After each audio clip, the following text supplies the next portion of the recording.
Que bom que nós estamos hoje mais uma vez juntos e ainda falando sobre a morte física do ser humano. Na última aula nós falamos essa separação do espírito e do corpo e hoje nós vamos ver a respeito da alma, a separação da alma e do corpo. Primeiro Reis, vamos lá em Primeiro Reis. Primeiro Reis, capítulo 17, verso 21. Primeiro Reis, verso 17. Capítulo 21, capítulo 17, verso 21 de Primeiro Reis. Ele diz assim, ó, falando sobre essa separação da alma do corpo quando a pessoa morre. E, estendendo-se 3 vezes sobre o menino, clamou o Senhor e disse, ó Senhor meu Deus, rogo que faça a alma deste menino tornar ele. Elias tinha uma viúva que ele foi quando estava fugindo de Acabe, para a viúva de Serepta. E aí Elias ficou ali 3 anos e o filho dessa viúva veio falecer e ela chamou Elias e aí Elias orou e pediu aí para a alma voltar para o corpo. Eliseu foi assim também e Jesus, no verso lá, quando ele vai curar a filha de Jairo. Ao verso 22, o Senhor atendeu a voz de Elias e a alma do menino tornou a entrar nele e reviveu. A morte é essa separação da alma sobre o corpo. Vamos ler Lucas 12, 20. Agora, Lucas capítulo 12, o verso 20. Lucas 12, 20. Lucas 12, 20 diz assim, ó, mas Deus lhe disse, louco, esta noite pedirão a tua alma e o que tens preparado para quem será? Vai falar sobre a parábola de um senhor que ele tinha muitos bens e aí ele teve uma super colheita e ele falou, vou destruir os filhos que eu tenho, vou construir um maior ainda e se alegrou com isso. E Jesus fala, e aí, né, o verso 21, ele diz assim, é o que entesoura para si mesmo, que não é rico para com Deus. Tudo que eu posso conquistar nesse mundo vai ficar nesse mundo. Tem uma história sobre Alexandre o Grande. Ele dizia assim, eu quero 3 coisas quando eu morrer. Inclusive, o enterro dele foi assim, né? O imperador grego, Alexandre o Grande. Ele fala assim, quando eu morrer, eu quero que as minhas mãos fiquem do lado de fora do caixão para mostrar para todo mundo que eu vim ao mundo sem nada e vou embora sem nada. E ele pediu que os médicos carregassem ele para mostrar que nenhum poder humano pode vencer a morte, e realmente só Jesus. E que todos os tesouros dele fossem jogados, distribuídos durante o enterro dele, para mostrar toda a glória dele e tudo aquilo lá na morte não teria valor nenhum. E realmente é uma verdade. Tudo que eu posso conquistar nessa vida não terá valor na glória de Deus. E nem médicos podem me ajudar a vencer a morte, a não ser o Senhor Jesus. E nada que a gente conquiste aqui vai levar para outra vida. Assim como era o costume entre os egípcios. Isso era um negócio muito assim, porque os egípcios acreditavam realmente que eles podiam herdar de novo, né? Eles acreditavam na reencarnação, então eles entendiam que quando eles voltassem, eles precisavam do tesouro para recomeçar a vida deles, da onde eles pararam. Então, assim, quando nós morremos, o nosso corpo separa da nossa alma e separa do nosso espírito. E o corpo, lógico, volta para o pó onde ele foi formado. Mas quando o justo, o cristão, morre, que acontece aí com a alma desse cristão? É a morte física desse cristão. Vamos para Salmo 116, Salmo 116, verso 15. Salmo 116, o verso 15, ele vai dizer assim, ó: a preciosa aos olhos do Senhor é a morte dos seus santos. Toda morte é preciosa para o Senhor Jesus. Ele soprou a vida. Eu não posso dar vida nem ao meu filho, você ou eu, nem ninguém. Quem dá vida a uma criança é o Espírito Santo, sopro da vida. No momento em que a criança é gerada, não é só algo físico, que chegou lá um sêmen sobre um óvulo e ali formou uma vida. Se Deus não soprar o sopro da vida sobre esse embrião que está começando, esse feto, ele não passa a existir. Mesmo assim, é um inimigo a ser vencido aí, a morte, né? O Salmo 23:4, vamos lá para o Salmo 23:4. A morte, né, é preciosa para Deus. Salmos 23, verso 4. O salmista, né, o Salmo 23, vai falar o Salmo Davi, o mais conhecido, acredito, da humanidade. E ainda que eu passe pelo vale da sombra da morte, não temerei mal algum, porque tu estás comigo. E o teu cajado, o teu bordão me consola. Não está falando que Davi ia passar pela morte, mas ainda que ele andasse pelo vale da sombra da morte, não temeria mal algum. Porque se Jesus não voltar para o arrebatamento, infelizmente, é um destino nosso aí a respeito do nosso futuro. Por isso que nós cristãos, a pessoa não deve temer a morte, porque a morte é um inimigo vencido. Depois nós vamos ver em Apocalipse. 1 Coríntios 15, vamos lá para 1 Coríntios 15. Não é algo que Deus queria para mim ou para você. Apesar de nós sabemos que o salário do pecado é a morte, 1 Coríntios, capítulo 15, o verso 26. Apesar de sabermos que a morte é um salário aí do nosso pecado, mas o dom gratuito de Deus é a vida eterna. Então, 1 Coríntios 15, 26, ele vai dizer assim: o último inimigo a ser destruído é a morte.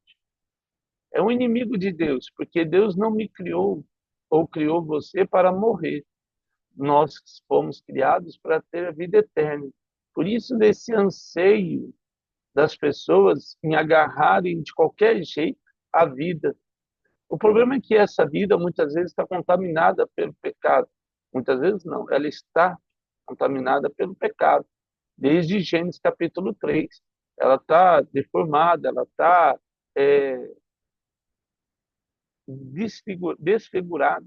desfigurada, né? Ela não está na sua originalidade. Por isso que ela precisa ser restaurada. E só tem um jeito de restaurar aquilo que está deformado. No caso da vida, matando ela e refazendo ela daquilo que Deus tinha como propósito. Apocalipse 21, verso 4, o finalzinho de Apocalipse, Apocalipse capítulo 21, o verso 4, ele vai falar a respeito da morte, e aí a gente vai entendendo, o verso 4 diz assim, ó: e lhes enxugará os olhos toda lágrima, e a morte já não existirá. Já não haverá luto, nem pranto, nem dor, porque as primeiras coisas passaram. Pensa algo bom. Quando nós chegarmos ao céu, a morte não terá mais valor para nós. Ela foi vencida. Agora, o ímpio, infelizmente, quando ele morre, Pega a sua Bíblia aí, Lucas 16. Ah, nós falamos do justo quando ele morre, do cristão. Lucas 16. Deixa eu dizer algo importante para você. Você está aqui nessa manhã, nesse dia, e tem sempre buscado a palavra de Deus. Você só está aqui porque o Espírito Santo te incomoda a querer saber da palavra do Senhor. E conhecereis a verdade nos libertará, de João capítulo 8. Essa necessidade de conhecer a verdade de Deus já é o Espírito Santo dentro de nós, nos incomodando a querer mudar a nossa vida, porque se o Espírito Santo não habitasse em nós, nós não íamos querer aprender de Deus. Digo isso para você crer que Deus te ama e você tem um lugar com Ele. Em Lucas capítulo 16, verso 22, vamos ler o verso 22. Lucas 16, 22. A gente vai falar bem sobre Lucas 16. Aconteceu morrer um mendigo e ser levado pelos anjos para o seio de Abraão. Morreu também o rico e foi sepultado. Primeira coisa que a gente tem que entender é assim, quando o cristão morre, os anjos vêm até ele e levam ao caminho. Quem que é o caminho? Jesus. Eu sou o caminho, a verdade e a vida. Ninguém vem ao Pai senão por mim. Então, o caminho que nos dá acesso para o terceiro céu, para o trono de Deus, é Jesus. Literalmente um caminho, através da cruz. Quando o ímpio morre, ele é sepultado. Então, nós vamos ver a partir do verso 20, volta ali o verso 20 de Lucas 16. Vamos começar aí. Não é uma parábola. Então, o máximo que a gente vai entender, entre outras coisas, tem outros textos que a gente vai ler também.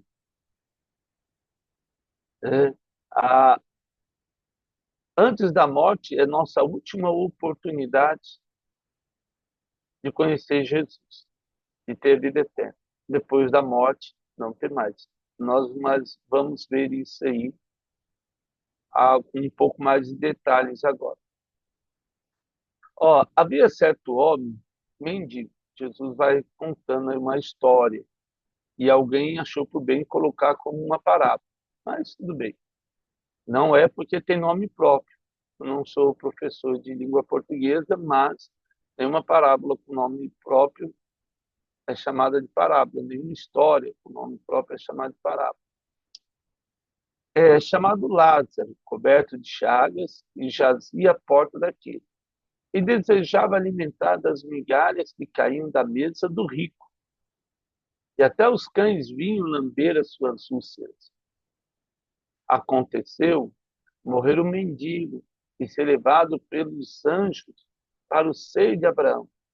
Morreu também o rico e foi sepultado. No inferno, estando em tormentos, levantou os olhos e viu de longe Abraão e Lázaro no seu seio. Então, chamando, disse: Pai Abraão, tem misericórdia de mim e manda a Lázaro que molhe em água a ponta do dedo e me refresque a língua, porque estou, o rico falando, atormentado nessa chama. Diz, porém, Abraão: Filho, lembra-te que recebeste, olha só, era um judeu ali, ele chama de filho. Lembra-te que recebeste os teus bens em tua vida, e Lázaro igualmente os males. Agora, porém, aqui está consolado e tu atormentado.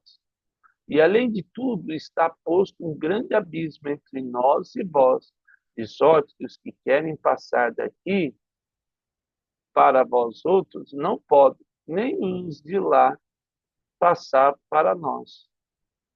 Então replicou o pai: Eu te suplico, ou te imploro, que mandes a minha casa paterna, porque tenho 5 irmãos para que lhe dê testemunho, a fim de não virem também para este lugar de tormento.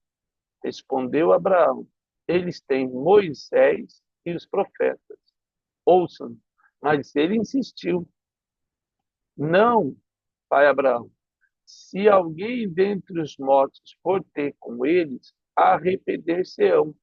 Abraão lhe respondeu: se não houve a Moisés e os profetas, tampouco se deixarão persuadir, ainda que ressuscite alguém dos mortos. Então vamos lá. Pode ficar nesse texto aí, a gente vai falar um pouquinho.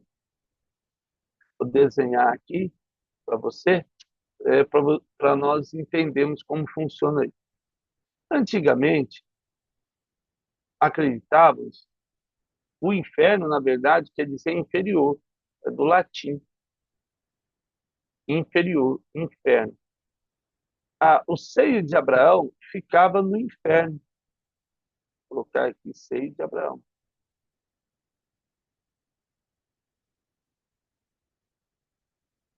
O seio de Abraão ficava no inferno. E aí, uma coisa importante, né? Ah, eu tinha aqui o paraíso, o Hades, o abismo, ou Seol aqui também, o Tártaro e, por último, o lago de fogo e enxofre, que a gente viu que foi criado para o diabo e seus anjos.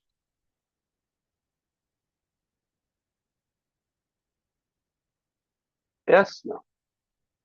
Então, nós temos aqui o inferno. Quem morria antes de Atos 1:8, colocar aqui Atos 1:8, a descida do Espírito Santo.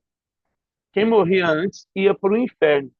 Se você era justo, você ia para o paraíso. O ímpio ia para o céu. O rico veio aqui para o Hades. Existe um abismo onde estão os espíritos em prisões, os demônios, que serão libertos na grande tribulação. Então, quem estava aqui do lado do céu via quem estava no paraíso. Então, o rico, e não é porque ele é rico que ele foi para o inferno, é porque não teme a Deus. O fato de ser rico, apesar que a palavra de Deus diz que é mais fácil um camelo passar por uma agulha, a agulha é assim, os muros de Jerusalém, elas tinham um buraco nos muros. Então a ovelha vinha e passava por aquele buraco e subia para entrar no estábulo. Não era uma porta das ovelhas, apesar que tinha a porta das ovelhas também, no, na cidade de Davi, Jerusalém. Mas esses é, ovelhas passavam por debaixo e entravam na cidade. Então, o joelho do camelo, ele não dobra, não dá para dobrar e ele passar. Mas Jesus falou, é mais fácil um camelo passar pelo buraco de uma agulha do que um rico entrar no reino dos céus. Por quê? O foco dele, como nós vimos, está lá em acumular tesouros.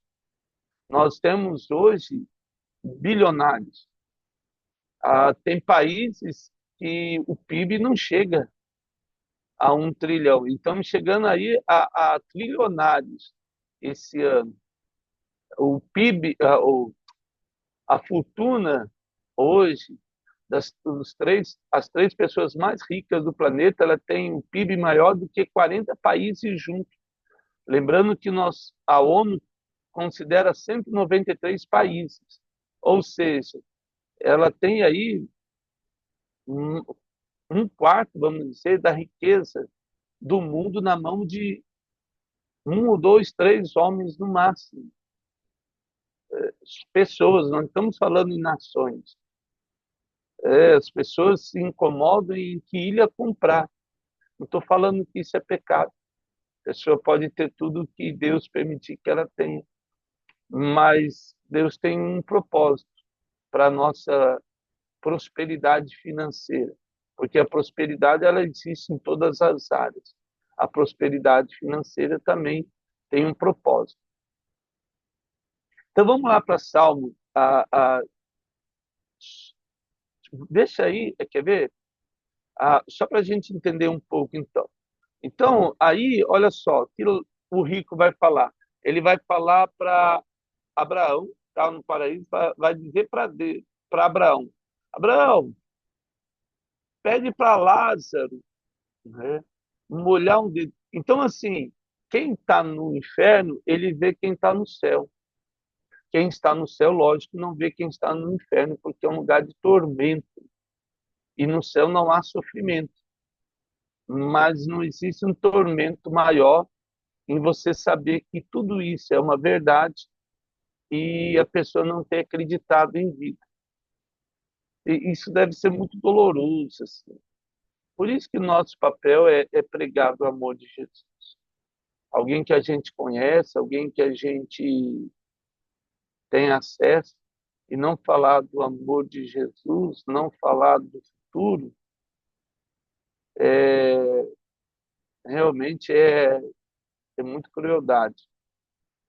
Saber que existe um céu e, infelizmente, um inferno. E o rico estava em tormento ali. E aí, lógico, quando ele pede para que molhasse a ponta do dedo na água, que água era essa? Pode, pega João 4 na frente aí, João capítulo 4, só para você entender.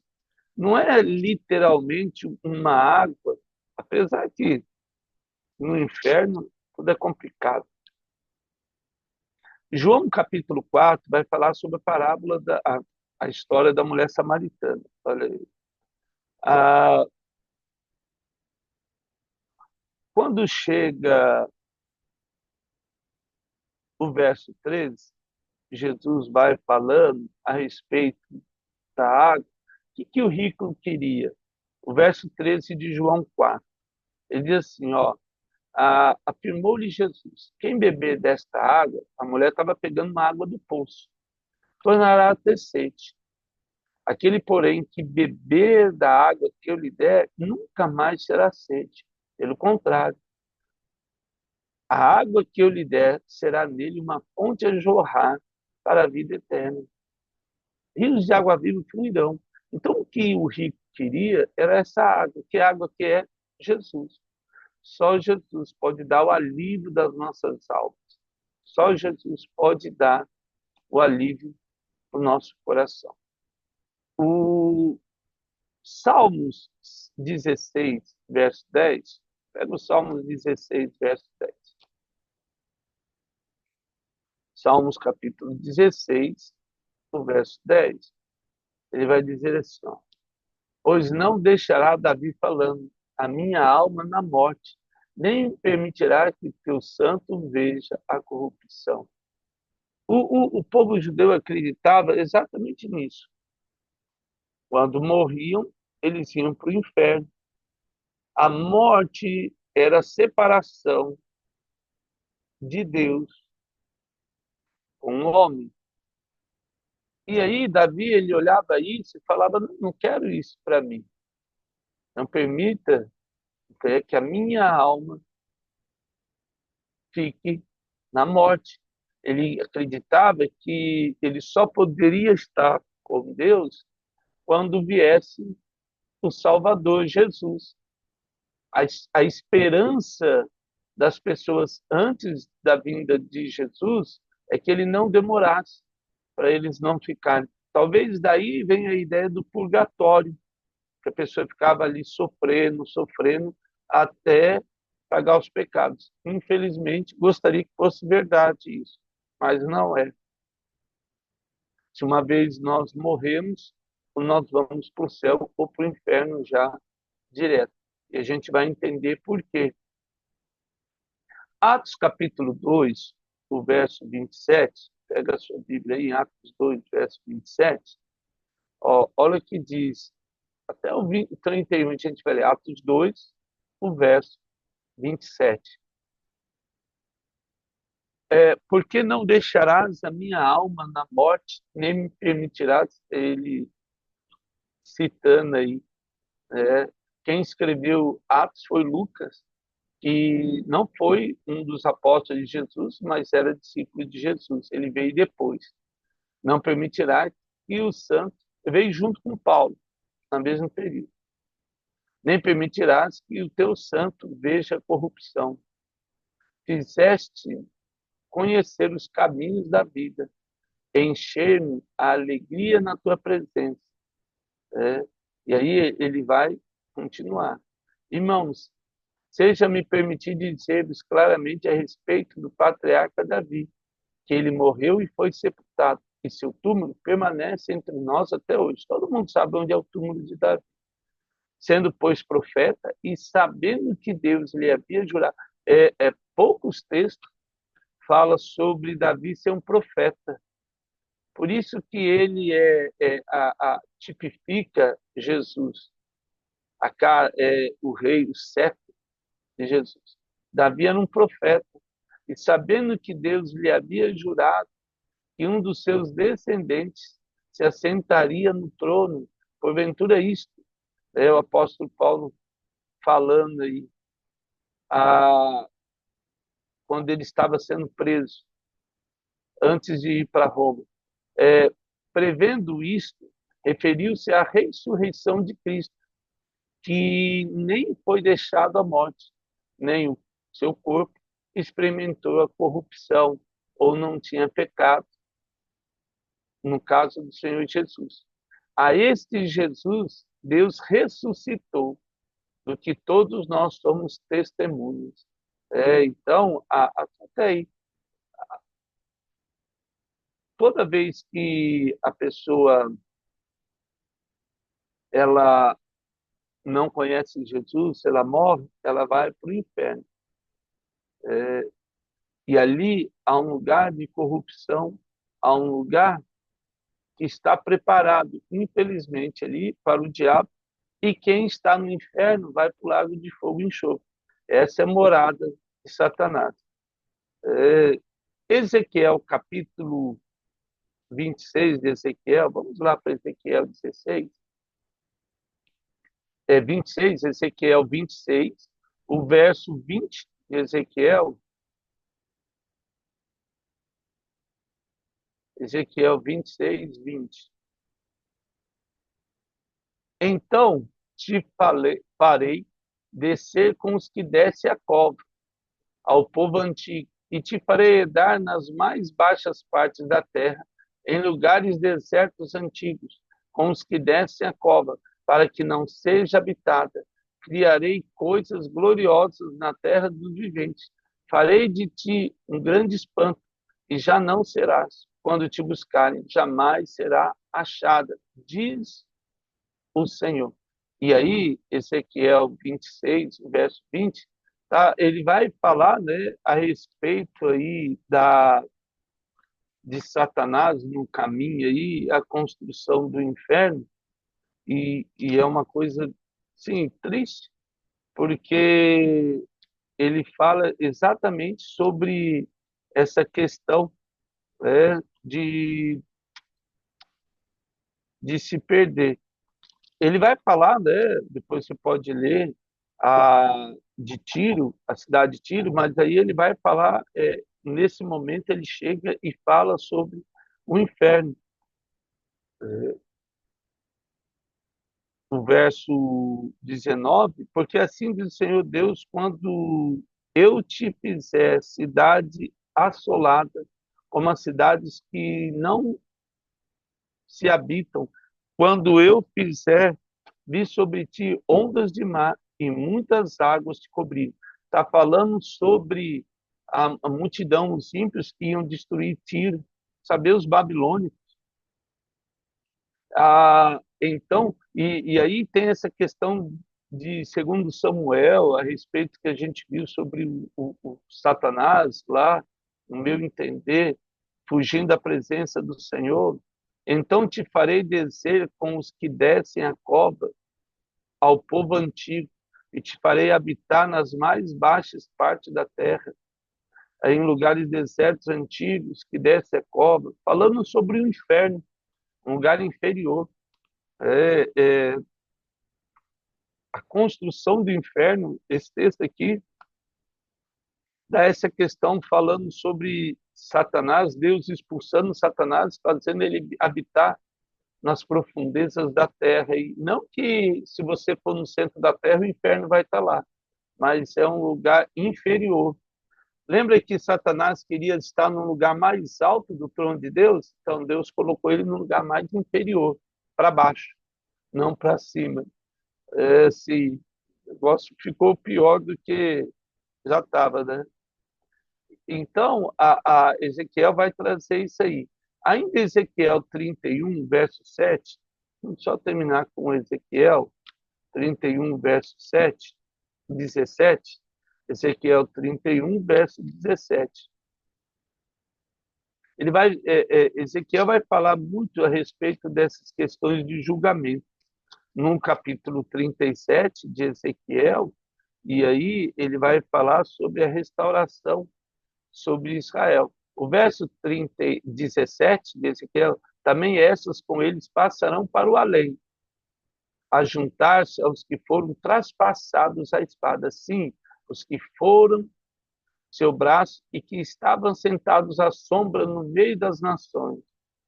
A quem, pois, é semelhante em glória, em grandeza, entre as árvores do Éden. Todavia descerás com as árvores do Éden, as profundezas da terra, no meio dos incircuncisos, falando nos ímpios, já será com os que foram traspassados a espada. Este é Faraó e toda a sua pompa, diz o Senhor.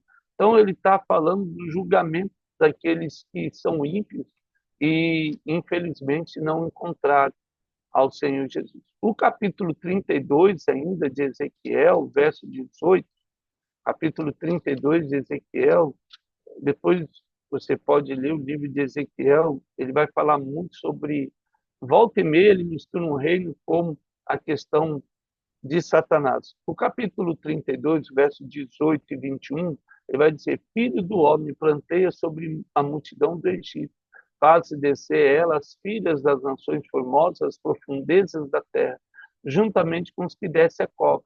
A quem sobrepujas tu em beleza? Desce e deita-te com os incircuncisos. No meio daqueles que foram transpassados a espada, eles cairão à espada. E ele está entregue, arrastai o Egito e toda a sua multidão, os mais poderosos dos valentes, juntamente com os que socorrem, lhe gritarão do além, descem lá, jazem eles com incircuncisos, transpassados à espada.